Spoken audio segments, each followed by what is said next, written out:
"500 years ago, there were people on both sides of the Atlantic Ocean, but neither knew about the other.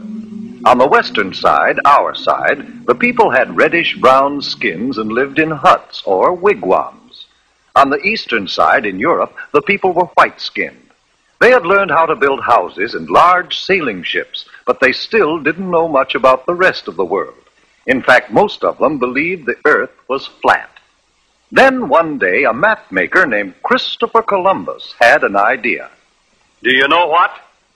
I think the world isn't flat at all. I think it's round like a ball. Did you hear what he said? Did you hear what he said? He said that the world is round. Oh, he's crazy. I think the world isn't flat at all. I think it's round like a ball. The world's as flat as the brim of your hat, and that is very plain. I know that I'm right, oh, I know that I'm right when I say that the world is round. Oh, I'm right, oh, I'm right. My thinking is sound and I'll prove the world's round. It won't take very long. But it did take long, 7 long years, before Columbus could convince a king or a queen to let him try out his idea. Then Queen Isabella of Spain agreed to supply the ships and men for his trip. "I will discover a shortcut to India and bring back some of the great wealth I find there. And I can do it, for I know the world is round. And instead of going east to India, I shall sail west and reach India around the other way. It will be a shorter and cheaper way, for I'll do it all by sea."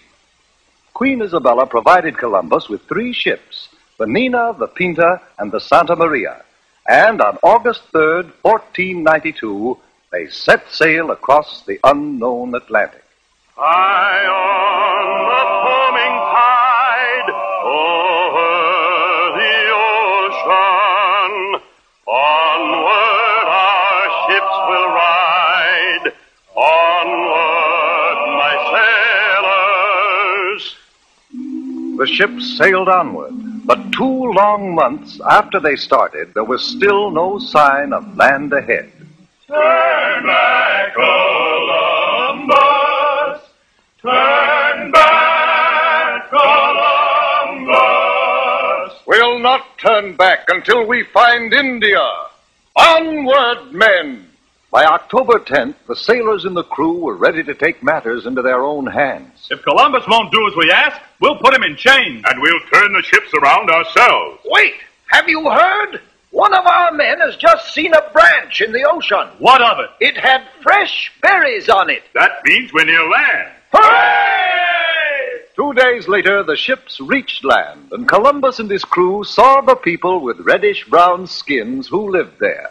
Oh, I think it is rather surprising that they should have reddish-brown skins. But now since we have landed in India, then these people must be Indians. "We'll call this part of India San Salvador, and I take possession of it in the name of the King and Queen of Spain."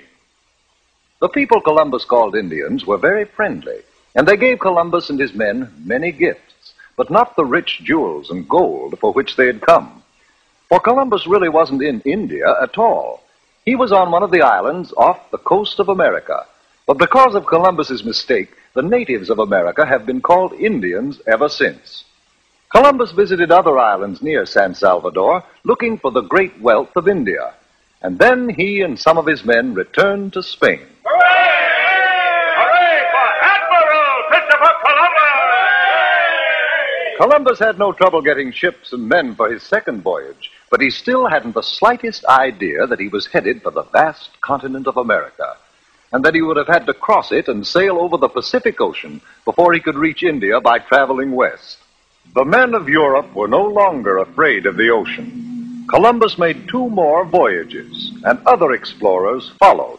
But each year on October 12th, we celebrate Columbus Day, the anniversary of that day in 1492, when Columbus first sighted the land of the New World, America.